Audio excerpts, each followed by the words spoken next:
Il est beau et il est né célèbre. Anthony, 42 ans, le fils d'Alain Delon. Un enfant blessé, un séducteur rebelle à l'existence chaotique, un peu à l'image des films de son père. Comment vivre sous le feu des projecteurs? Comment grandir quand on est le fils de l'une des plus grandes stars du cinéma français? Le temps qu'il m'a fallu pour me sortir d'un rapport père-fils, pour me dégager d'un étau qui me serrait le bide, c'est pas possible, quoi. Entre eux, c'est presque une histoire de couple. Romane et son père, Richard Bohringer. Le ciment de leur relation, la passion, mais aussi l'épreuve. Une maman partie trop vite, Romane n'a eu pour toute famille que son père. Alors comment trouver sa place avec cet homme souvent excessif, tourmenté, flirtant avec tous les excès? L'alcool, la nuit. J'ai rarement vu quelqu'un que la vie rendait à ce point heureux et à ce point malheureux. Petite, j'ai beaucoup pris ce rôle de m'inquiéter pour lui, d'être en grande compassion pour lui. Anthony Delon lui confie 15 ans de souffrance. Des années tumultueuses, les mauvais coups et la prison. Il s'est perdu, dit-il, dans une existence pleine de blessures, avec toujours la même obsession, son père. Cet homme met partie de son énergie, de sa réflexion, partie de son temps, à essayer de me détruire. Voilà, il met une partie de son temps, son énergie, à essayer de me détruire. Par des manœuvres diverses et variées. On se parle plus, je disparais, j'ai besoin de toi. Romane aussi nous raconte son passé, son présent, son chemin sur la route du succès. Mais aussi l'amour pour ce père qui lui a ouvert la voie, un amour d'où elle tire ses forces, mais aussi ses fragilités. Ça crée forcément un lien très fort, très fusionnel. Donc pour moi, mon père, c'était tout. Romane, s'il vous plaît, sur ici. Festival du court-métrage de Gruissant, une station balnéaire de l'Aude. Des allures de jeune premier, un sourire de séducteur. Il est magnifique. Et toujours un succès fou avec les femmes. Je trouve qu'il joue bien, il a un très beau sourire. Beaucoup de charme. Comment tu t'appelles? Vous étiez bronzé, vous étiez encore plus beau. Ah bah c'était pas mal. Aujourd'hui, Anthony Delon est l'invité d'honneur du festival, car Anthony est comédien. Il compte une dizaine de films à son actif. Depuis 10 ans, il parvient peu à peu à se faire un prénom, une place dans le métier. Pierre Niox. C'est lui. Ça y est, c'est lui. Comédie, aventure, drame, pour le cinéma, mais surtout pour la télé. Qui vous a donné ce journal? Votre père. Il m'a demandé de vous le remettre. Lisez-le. Ça ne m'intéresse pas. Je suis persuadé du contraire. Aujourd'hui, comme au festival de Gruissant, pour légitimer sa place dans le métier, Anthony ne ménage pas ses efforts. Anthony qui nous rejoint. Bonjour Anthony. Il y a un micro. Ici, ni parterre de stars, ni marche du palais des festivals. Les rencontres pour les acteurs avec des réalisateurs comme ça, c'est aussi l'occasion d'essayer autre chose, des trucs un peu nouveaux. Donc là, c'était l'occasion de jouer... Il est venu commenter l'un de ses premiers rôles dans un court-métrage à la fin des années 90. S'il y a bien un truc, quand j'ai démarré ma carrière d'acteur qui était difficile, c'était reprendre le flambeau et c'était la comparaison avec mon père. Au festival de Gruissant, comme ailleurs, à chacune de ses apparitions publiques, souvent les mêmes remarques et partout, l'ombre du père. Oui, il y en a qui m'appellent Alain, des fois. Mais même dans la profession, hein. Alain Delon. Ah oui, Alain. Anthony, c'est ça, Anthony. Encore quoi? Encore en forçant un petit peu, je dis. Aussi fort que papa. Le chemin est long et difficile. Ça souffle, hein? 15 ans qu'il essaie d'exister par lui-même, d'échapper à une image écrasante. 15 ans pour finalement savoir qui j'étais et pour pouvoir avoir la tête légère. 15 ans pour tout d'un coup savoir vraiment quel métier je voulais faire. Il m'a fallu 15 ans pour m'émanciper. J'ai vaincu beaucoup de démons. Je leur ai bien donné le compte. Paris, un quartier populaire. L'appartement de Romane Boringer. Aujourd'hui, séance photo. Ah, j'ai reconnu le frappement de porte. Hein. Ça va, ma fille? Salut. Salut. C'est son père. Elle le connaît par cœur, dans ses moindres habitudes. Sucre? Oui, ma fille. 1, 2. Oui. 2.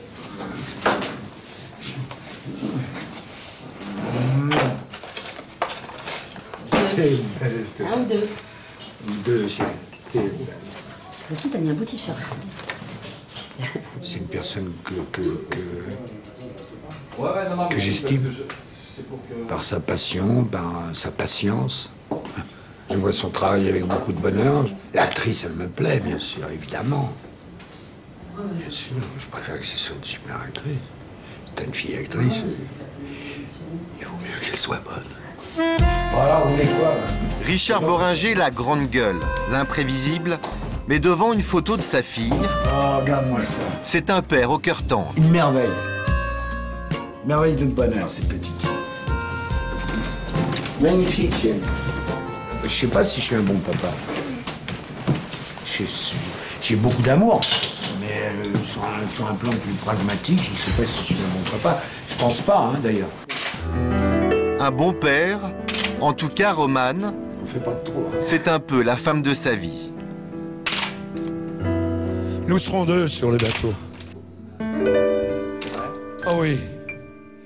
Nous serons 2 sur le bateau. Romane n'a jamais eu de maman. Sa mère est partie peu après sa naissance. Ou bien je serai seul à tenter de t'oublier. Ils ont donc vécu de longues années ensemble. J'écris. À l'époque, pour Richard, c'est l'errance, l'exaltation de l'alcool, le paradis et l'enfer de la drogue. Romane assiste à cette drôle de vie. Les 8 premières années de ma vie, donc j'étais avec lui. Je vivais essentiellement chez mon arrière-grand-mère, où lui aussi vivait. C'était une époque où lui était acteur, mais ça ne marchait pas du tout encore pour lui. Enfin, cette période-là était vraiment la période douloureuse sans doute pour lui. Et en même temps, c'est comme ça qu'il aimait la vie, je pense, c'est-à-dire plutôt agité. Je le suivais, lui, dans ses aventures, quoi. S'il avait une femme, on partait habiter chez cette femme. Si ça n'allait plus, on revenait chez la grand-mère. J'étais un peu son petit paquet, quoi. Petite, j'ai beaucoup pris ce rôle de m'inquiéter pour lui, d'être en grande compassion pour lui, même très petite, quoi, d'être inquiète, de me demander s'il allait rentrer, pas rentrer, dans quel état, en bon état, en mauvais état. J'avais l'impression d'être... Oui, de devoir le protéger, ce qui est absurde quand on a 5 ans, mais... Petite, elle le protège, mais elle apprend aussi. Il lui fait partager sa passion pour le cinéma et elle l'admire. Tout naturellement, à l'adolescence, elle prend le même chemin que lui. Son père est devenu une vedette. Dans son ombre, elle fait ses débuts au cinéma à ses côtés. Elle monte ensuite sur les planches. Mais c'est le film Les Nuits Fauves de Cyril Collard qui, en 1992, la propulse sous les feux de la rampe. Elle a 18 ans. Le César est attribué à Romane Boringer. Les Nuits Fauves, ça a été pour moi comme une deuxième naissance, quoi. Vraiment, j'ai eu l'impression d'exister au monde pour la première fois. Pour elle, cette récompense, c'est aussi celle de son père, celle de leur histoire. Je voudrais remercier mon père parce qu'il m'a porté sur ses épaules depuis des années et il m'aide tous les jours et c'est un père formidable. Je voudrais lui dire combien je l'aime.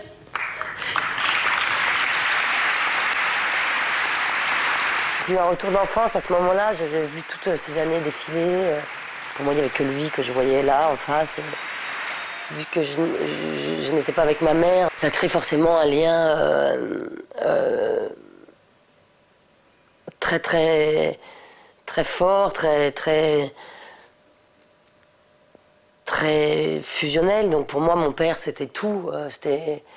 S'il n'y avait pas lui, j'avais pas d'autres familles. Donc il était vraiment beaucoup, tout. 8 h du matin, 15 ans plus tard. Sur un plateau de tournage, Roman est devenu une valeur sûre. Faut y aller là, c'est ça, on va être à la boîte. Une trentaine de films à son actif et se déguiser l'amuse toujours autant. Comme aujourd'hui pour cette série télé. Constance est donc enceinte, presque à terme. Elle est mariée avec Mathieu, Demi. Merci. Entrée dans la peau d'une autre, elle a ça dans le ventre, une histoire de famille. J'ai vraiment grandi avec cette impatience de l'été où je rejoignais mon père sur les plateaux. Eva, tu te mets au départ. Tout m'intéressait en plus, c'était pas du tout le fait de jouer justement. Vraiment, c'était pour moi le synonyme de bonheur et de sérénité. Vraiment. Action! Oh, les filles! Alors? Ouh là là, qu'est-ce que c'est que ces petites souillons? Hop, Lise. Coupé. Ce soit un peu plus speed, Roman. Avec elle, pas de course aux succès commerciaux, pas de plan de carrière. Elle suit les traces de son père, des choix de films plus confidentiels, des coups de cœur. Bertrand, on voit ça? Action! Ça rassurait ta mère qu'elle gagne un peu de fric et qu'elle soit avec nous plutôt qu'avec des junkies. C'est quelqu'un qui a vraiment jamais calculé, qui s'est jamais dit pour ma carrière d'actrice, après les nuits fauves, il faudrait que je travaille avec tel ou tel réalisateur, il faudrait que... Elle a fait ce qu'elle a envie de faire, elle a été vers des choix certainement plus compliqués, moins carriéristes, quoi. J'ai grandi en l'entendant parler aussi de ce métier, en le voyant aimer ce métier. Donc quelque part, je suis faite aussi de lui vraiment. Donc ma manière de choisir les projets, ma manière d'aimer les gens. Finalement, on a une vision assez commune de ce métier et des choix. Donc j'ai pas besoin de lui pour choisir, mais quelque part, je suis un prolongement de son goût aussi pour les choses. À tout à l'heure, Mika. Salut Mika! 19 h, fin de tournage, pas le temps de souffler. Ce soir, elle part en province pour une grande tournée à travers la France. Le lendemain matin, au Cap Ferré, Anthony Delon a rendez-vous pour une séance photo. Et c'est ici qu'il a choisi de nous confier son histoire, ses démons, ses souffrances. Des mots qui sonnent comme des fausses notes dans la bouche de ce jeune homme aux allures d'enfant gâté. Cyril, t'es prêt? Cyril, un ami d'enfance qui l'héberge dans sa propriété, un témoin de toute son histoire. J'étais un peu à la bourre, donc je me suis rasé. Mais c'est pas grave. Non, mais t'inquiète pas, on fera le... Dernier calage avec le photographe, pas le temps de souffler. Hein? Oui, je sais bien, mais là, on aurait été trop à la bourre. Ah, il n'est pas désagréable le matin, il est franchement désagréable. C'est très différent. Aujourd'hui, Anthony pose pour la couverture d'un grand magazine. Cyril Liguet, bonjour, enchanté. On va voir avec Anthony ce qu'il veut mettre. On va peut-être commencer avec un Marcel et un jean pieds nus. Les séances photos, il connaît bien. Il a toujours vécu sous les flashs des photographes. Redécale-toi un petit peu sur la droite. Il faut dire que le début de son histoire a tout d'un conte de fées. Il naît à Los Angeles en 1963, une cuillère en argent dans la bouche. Ses parents sont des stars, Nathalie et Alain Delon. Une existence toujours sous le regard des autres. Et c'est à l'école qu'Anthony va prendre conscience de sa différence. À la première récréation, j'étais assis sur les marches comme ça. Comme ça. Hein. Et j'avais 30 ou 40 mômes autour de moi. Et ils me regardaient comme si j'étais dans un zoo. Toute ma vie, je me rappellerai cette image. Et j'étais comme ça, comme un singe dans une cage, quoi. Alors, je me souviens, je me suis levé comme ça. Je me suis foutu, non, parce que je revis le truc, là. Je me suis foutu comme ça contre le mur. Et ils étaient là, quoi. C'était un truc, j'ai jamais senti une oppression aussi forte. Comme une huître qui se refermait, quoi. C'était atroce. Pression à l'école, mais aussi à la maison. Le couple Nathalie et Alain Delon bat de l'aile. Entre tournage et pression médiatique, le Star System a raison de leur mariage. Ils divorcent en 1968. Anthony a 4 ans. C'est le début de la déchirure avec son père. Quand mes parents ont divorcé, il m'en a voulu. Donc il m'en a voulu relativement tôt. Parce qu'à partir du moment où ma mère se tire, il n'a plus d'emprise sur elle, il y a frustration, Et cette frustration, il faut bien la déverser sur quelqu'un. Voilà. Donc c'est sur moi que c'est tombé. C'est la violence des mots. Parfois une certaine forme de rejet. J'ai été son problème tout au long de sa vie. Notre problématique à tous les deux, c'est que je suis son problème depuis 35 ans. Et ce n'est pas du côté de sa mère qu'il va trouver de l'aide. Nathalie Delon s'enfonce dans la toxicomanie et part vivre aux États-Unis. Anthony se sent très seul, presque abandonné.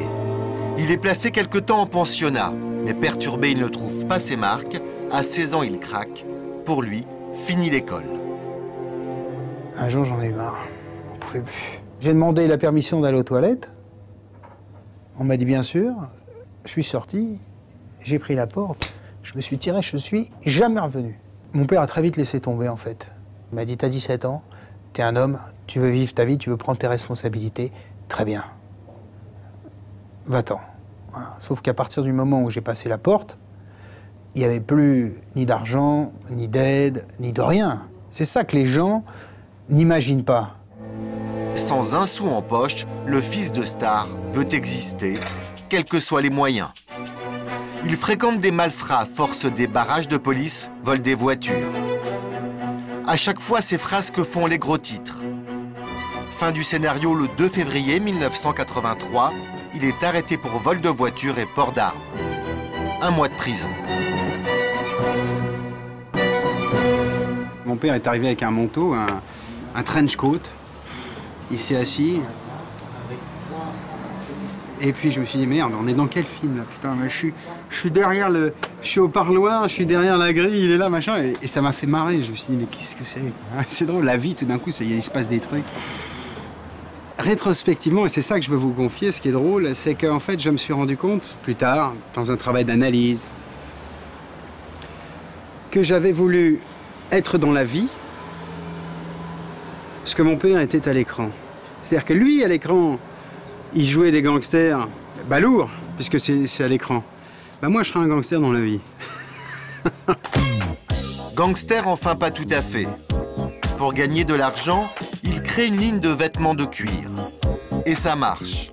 Avec le succès, c'est alors sa période paillettes, vie dorée, champagne et boîte de nuit à la mode. Son père est un sex symbole, il le sera aussi. Les jolies femmes se succèdent à son bras, le tout sous l'œil des objectifs. Il séduit même une authentique princesse, la plus convoitée du Gotha. Une vie apparemment facile, mais pour lui, vide de sens. Mes 20, 35 ans, je me dis c'est une catastrophe. Franchement, c'est une catastrophe. Soit tu fais de ta vie, voilà, tu deviens marginal, tu marches en dehors des clous, soit tu arrêtes tes conneries et puis tu voilà, essayes de faire quelque chose de ta vie, quoi. Metz, loin des plateaux de cinéma. C'est bien les filles, t'as vu avec les boucles aussi. Romane a changé de costume. Bonjour. Elle est en tournée, elle joue sur une péniche itinérante. Viens là, rapproche. Pas de tapis rouge, pas de chichi. Ce soir, c'est la dernière de son spectacle et c'est avis de tempête sur la région. Les éléments sont furieux, que ce soit la fin de face de cuillère. Pas de quoi la déstabiliser, elle a l'habitude. La vie de saltimbanque, elle l'a apprise avec son père. J'ai vu mon père d'abord quand j'étais toute petite, il n'était pas du tout encore connu, pas du tout. Il n'avait pas une thune, et puis tout d'un coup ça a marché avec un film, et là c'était Diva, et ça a été la folie, et là il a beaucoup tourné, et puis après d'un coup il a moins tourné. Et puis c'est un métier, on a tellement besoin d'être aimé que quand on est un peu désaimé, c'est terrible, c'est normal. Il me disait toujours quand j'étais jeune, ne sois pas que actrice, il faut créer, il faut faire ses propres objets, Et j'ai vachement pris ça de lui, c'est-à-dire que moi je suis assez sereine par rapport à ça parce que je fais du cinéma, mais je fais du théâtre. C'est vrai qu'il faut tenter de rester résistant et indépendant dans un sens, quoi. Bon, moi je rentre, hein. Ouais, allez, viens, dans ton... Ici, en guise de loge, la cale d'un bateau. Mais qu'importe, dans quelques minutes, elle sera face de cuillère, une enfant autiste. Et pour rentrer dans la peau de son personnage, toujours le même rituel. Musique à tue-tête, et dans ces moments-là, rien ne peut la perturber. faut pas qu'elle soit anxieuse, simplement qu'il y ait 100 personnes, qu'il y ait des avions, qu'il y ait des tracteurs qui passent ici, là, de toute façon ça ne changera pas grand-chose à sa concentration.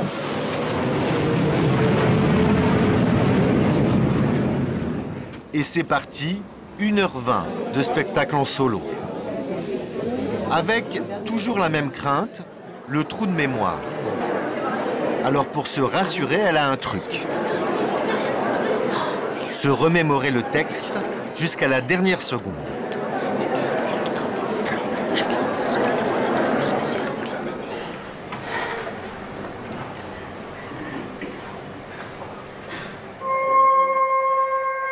Jouer sur une péniche, c'était son idée. Le genre de situation atypique qu'elle adore. Et même ici, pas question de s'économiser. Alors, il a attrapé mon bras, et ça faisait très mal, hein. Il m'a serré comme ça, et je l'ai regardé, et j'avais peur de ce qu'il ferait. Et c'est la faute à la vodka, tout ça. Je crois qu'il m'a transmis une grande énergie, toujours très engagée dans les choses, de manière très entière. Moi, quelque part, je m'aperçois que c'est quelque chose qui est très fort en moi.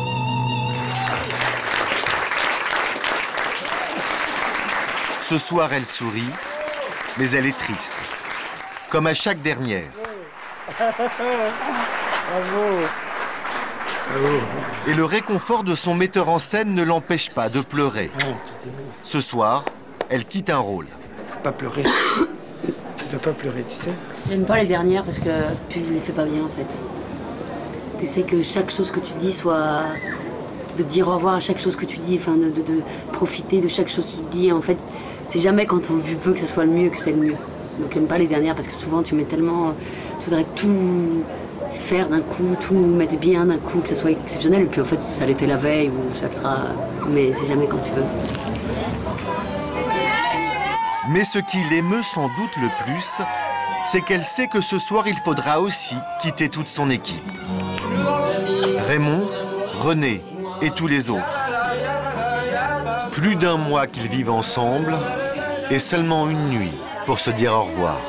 C'est une famille d'accueil et de route, mais voilà. Comme j'ai grandi toute seule avec mon père et pas dans un environnement ultra familial, j'avais pas vraiment de famille à part mon père et ma grand-mère. Et du coup, j'ai jamais été très famille de sang, mais en revanche, la famille recomposée, celle qu'on fabrique, celle qu'on s'invente, ça c'est devenu vraiment quelque chose d'essentiel pour moi.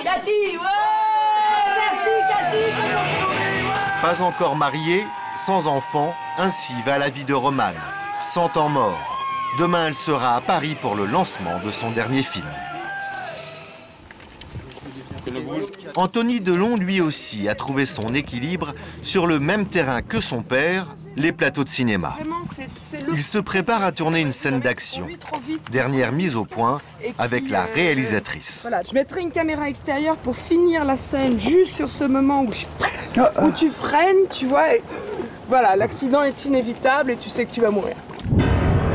Dans cette fiction, il a pour partenaire Mathilde Seigné. Et on a confié à Anthony l'un des rôles principaux. Car le milieu du cinéma commence à lui faire confiance. Je me réalise en tant que comédien depuis peu de temps. Je vais bouger un peu la tête. C'est le 10e film de sa carrière. Le premier est signé en 1986 par Francesco Rossi, l'un des papes du métier. Un échec commercial, mais présenté à Cannes, Anthony est salué par la critique. Ensuite, il enchaîne les rôles, mais les fantômes du passé le rattrapent. Je prenais pas les choses sérieusement, je picolais pas mal, je me couchais tard, je prenais pas mon texte, voilà. Et puis là, je me suis fait ratatiner. Normal, hein. Quand on s'appelle Delon, encore plus. Voilà, donc je me suis fait ratatiner. Parce que... Normal, bah parce que si votre père est la plus grande star française, que vous commencez à faire du cinéma, eh ben, faut que vous soyez tout de suite à la hauteur. Alors, pour être à la hauteur, il apprend la discipline. Résultat, les portes du cinéma s'ouvrent à nouveau. Il joue dans La vérité si je mens et surtout décroche le rôle-titre d'une série télé à succès, Un été de canicule. Sa première vraie reconnaissance populaire, il vient de se faire un prénom. Aujourd'hui, sur les plateaux, il est même devenu du genre perfectionniste. Je vais doubler, tout d'un coup je vois que ça vient, je freine, je me rabats, mais il m'a tout expliqué. Sans risque. Elle m'a dit vas-y mollo et tout, je vais y aller comme une balle. J'avais besoin de savoir qui j'étais vraiment pour savoir comment aborder ce métier. Faut que tu sois sur la file de gauche. Je suis un homme qui est bien dans sa peau, qui a mal encore, et qui essaye de s'épanouir à travers son métier. Faut que je le sente le 15 tonnes. Un 15 tonnes, forcément, tu t'éloignes le plus possible, c'est pas possible. Ok? Il y a peu de comédiens aussi, à la fois modestes et bosseurs. Il n'y en a pas beaucoup. Hein. C'est quelqu'un qui n'est pas du tout exploité à sa juste valeur dans le cinéma français. Pour toutes sortes de raisons préconçues, évidemment, de sa filiation, d'une enfance qui a certainement été un peu chaotique et très exploitée par les journaux. Mais je pense que c'est un bon comédien, vraiment bon, totalement sous-exploité. Un avis qui, cet après-midi, sur ce plateau, fait l'unanimité. Il avait quand même une vraie gentillesse quoi, qui émane de lui. Je pense que les gens peut-être ont des a priori sur le fait qu'il est le fils de Long, mais en même temps je trouve qu'il commence, comme Valérie commence à lui confier des rôles, je trouve qu'il commence à avoir sa place. Mais alors sait-il ce que son père pense de lui? Avec mon père, ça s'appelle silence radio. Silence. Une capacité d'inertie extraordinaire. Il y a une période, on ne s'est pas parlé pendant 8 ans. J'ai 41 ans aujourd'hui. Ça, c'est de toute façon, ça, c'est silence. Retour à Paris, chez Romane. Pour elle, pas une minute à perdre. Dans 1 heure, c'est l'avant-première de son film et elle est encore en tenue de tournage. Dans son dressing, plus d'une centaine de vêtements. La caverne d'Ali Baba. Rose, rouge, blanc, tout ça là, c'est trop quoi. Difficile de choisir, mais les vêtements, c'est son péché mignon. C'est ma pièce. Mais c'est mon plaisir, ça me fait plaisir. Mon père dit que c'est d'une futilité sans nom. Ça me met en rogne. Mais bon, moi, ça me fait plaisir. Ce sera peut-être cette robe, mais ce n'est pas sûr. Bien. C'est beau! Oh, il fait doux! Pour l'accompagner, Xavier, son meilleur ami. Bonsoir. Comédien, lui aussi. Elle est où? Elle est pas là? Et pour la soutenir, il y a aussi Bettina. Salut les gars! T'as des Birkenstock aussi? Comme à chaque fois dans les moments importants, Romane a besoin de s'entourer. Et ce soir, pour elle, c'est important. Cours 7 millions. Ça va, gros? Et toi? Ouais, tu as mis ton beau boulot? Tu Romane Moff? Ouais. Chaque film qui sort, comme j'en fais pas énormément et que je les attends un peu à chaque fois comme des princes charmants, je ne supporte pas que mes amis ne voient pas mes films. Ils sont obligés. C'est la punition pour eux. Ils sont obligés de venir. 20h, arrivée sur place. Ouais. Attends. Mais elle a oublié quelque chose. Fais pas ça, s'il vous plaît. On s'échelle un peu là. Tu veux pas que je te fasse le maillot vite fait là? Non, je suis bien là. C'est pas les derniers. C'est les cache-misère. Cache-misère. Pour atteindre les salles de cinéma, il faut traverser les terrasses de café. Et surprise, la comédienne n'est pas très à l'aise en public. Putain, je vous avais dit qu'il y avait une autre entrée. Quoi. Il n'a pas pris la rue. Ah oui, sous la rue de 600 personnes là. C'est parce que j'en étais sûre que Xavier nous a indiqué la mauvaise entrée, qu'on est obligé de marcher au milieu de gens qui nous regardent. Voilà. Ça te gêne ça ou pas? Bah oui. Pourquoi? Parce que... Arrête. Je suis de nature discrète. Et ça, j'aime pas trop. C'est pas du tout là en plus. C'est pas le GC, c'est pas le cinéma ça. Ah, c'est en bas. Discrète, timide, nerveuse. Pour Jean-Michel, s'il vous plaît. Mais ce soir, il faut faire un petit effort. Ouais, c'est un bonheur de vous voir. C'est gentil, merci. S'il vous plaît. Et comme d'habitude, autographe et séance photo pour la presse.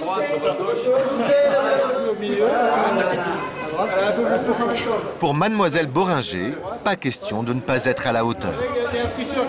C'est la fille de Richard et c'est vrai que je pense que les portes sont ouvertes plus vite pour elle, sûrement. Elle n'a pas eu le même cursus qu'un jeune comédien qui a aussi galéré pour se faire connaître comme moi par exemple.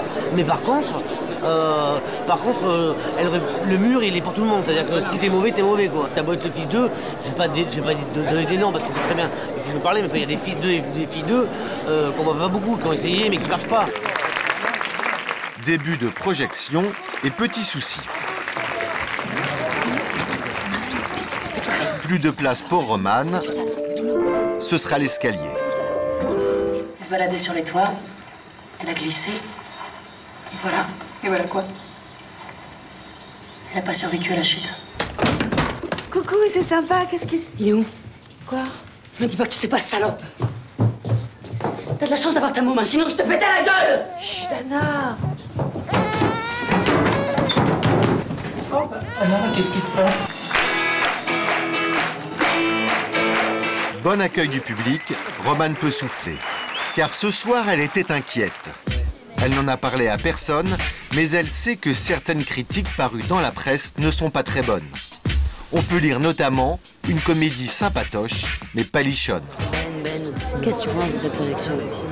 Un coup dur pour le metteur en scène du film, et c'est Romane qui lui remonte le moral. J'ai déjà fait flinguer. Ouais. Genre quoi? Genre, je me suis fait un jour flinguer dans Télérama, vraiment. Quelle plaie que ce rôle si magnifique a été distribué à vraiment. Quelle misère pour ce chef-d'œuvre de la littérature du théâtre. Elle n'a pas l'air affectée, elle a l'habitude des critiques. Bonne un jour, mauvaise le lendemain, elle connaît ça depuis toujours. Avec mon père, malgré qu'on n'ait pas du tout la même manière de réagir à ça, c'est-à-dire que quelque part il a essuyé les plâtres pour moi, c'est-à-dire que je l'ai vu devant moi, il m'a ouvert la route. Donc j'ai vu quand il était heureux, j'ai vu quand il souffrait de ce métier, j'ai vu quand il était très désiré, j'ai vu quand il était moins, donc quelque part j'ai vu tout ça. Donc je suis préparée presque. Je découvre pas les choses, quoi, je tombe pas des nues, quoi. Donc j'ai une approche plus calme presque que lui. Anthony, lui, n'a pas pu régler son pas sur celui de son père, ni sur celui de sa mère. Je vais chez mon parrain. Chez mon parrain dans cette maison où j'ai grandi. Voilà, une maison chargée d'histoire. Alors il s'est trouvé deux parents de substitution. D'abord celle qu'il appelait Loulou, sa nurse dans la vie, mais sa seconde mère par le cœur. Sa bouée de sauvetage, comme il dit. Celle qui lui a donné les valeurs pour se construire, elle a disparu en 2003. Je suis là. Parrain. Et puis dans cet immeuble du centre de Paris, il y a 7 appartements et 7 hommes. Tu t'es coiffé et rasé de près. Oui, d'accord. Ici, Anthony s'est senti aimé et protégé. Voilà, ça c'est mon parrain, Georges Baume. Georges Baume, un célèbre agent du cinéma français, l'homme qui a lancé Alain Delon. Et c'est à lui qu'Anthony doit certains de ses meilleurs souvenirs d'enfance. Un point de repère affectif stable, une complicité et une compréhension qui a traversé les années. C'est nous.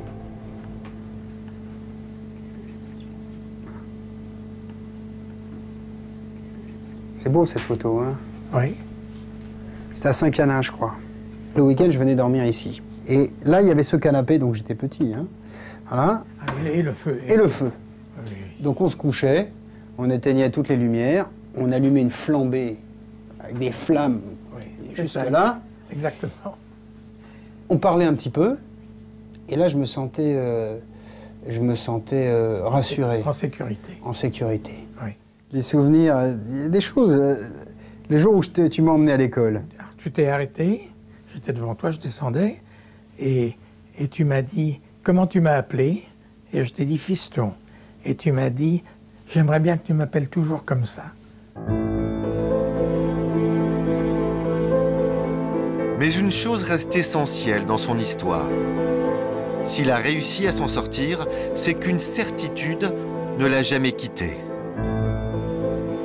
Petit, tout petit, dans les 8 premières années de ma vie, j'ai reçu, quand je voyais mon père, beaucoup de tendresse.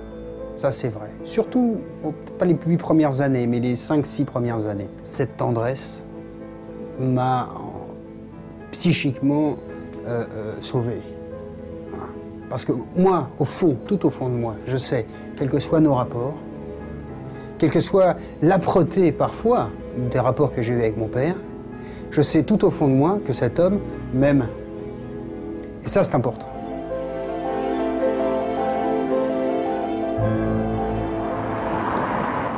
Pendant ce temps-là, au cœur de Paris, dernier coup de manivelle pour Richard Bohringer.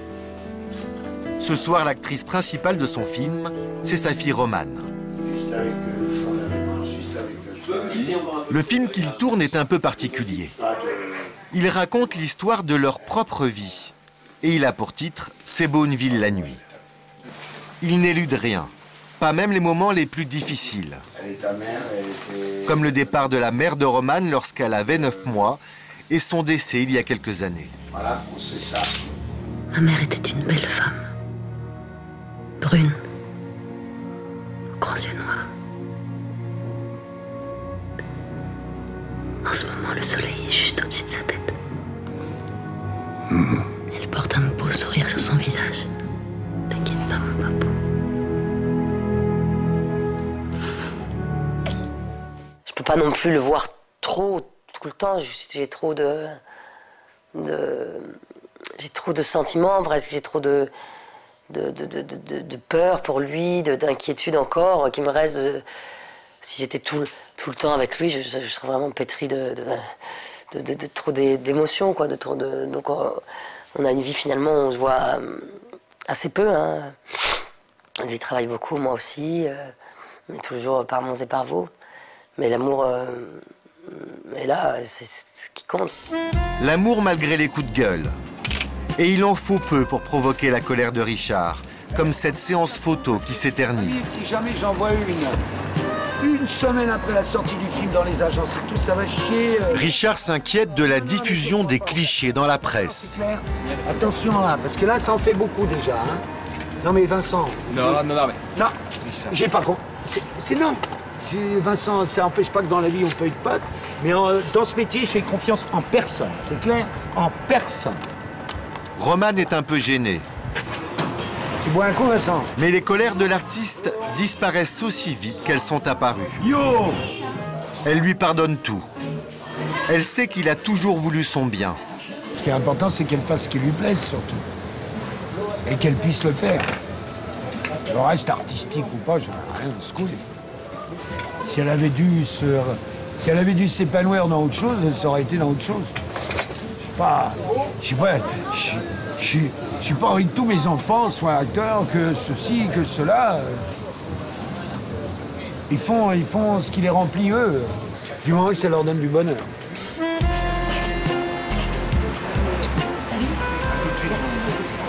Il doit être heureux de voir qu'il a donné une grande force de vie et enfin, j'espère qu'il se rend compte qu'il a fait ça très bien. Voilà, voir un enfant grandir plutôt bien, trouver sa voie et y être heureux.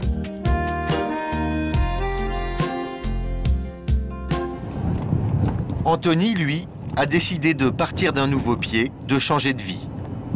D'abord, il est père de famille. Il y a Sophie, sa femme, et leurs 2 filles, Liv, aujourd'hui 5 ans, et Lou, 10 ans. Alors là, on va à la campagne.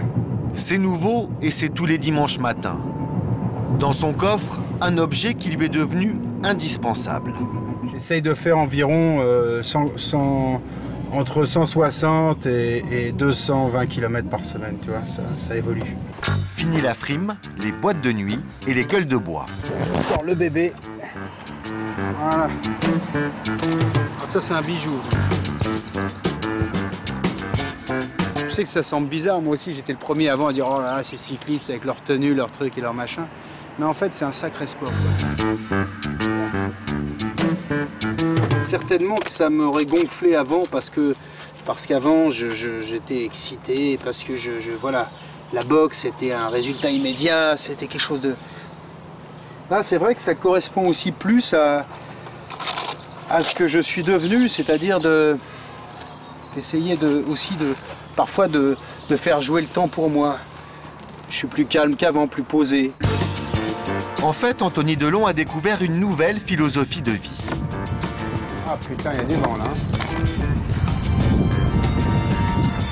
Faut progresser, progresser, progresser, se faire mal pour avancer, pour progresser, pour se dépasser. Dès que ça devient difficile, dès qu'on essaye de progresser, ça forge le moral. C'est quand même vachement agréable. Vide la tête. Lui le fils de star, né riche et célèbre, aura mis 40 ans pour se faire un prénom, pour faire table rase du passé et se reconstruire sur de nouvelles valeurs, mais cette fois-ci, les siennes.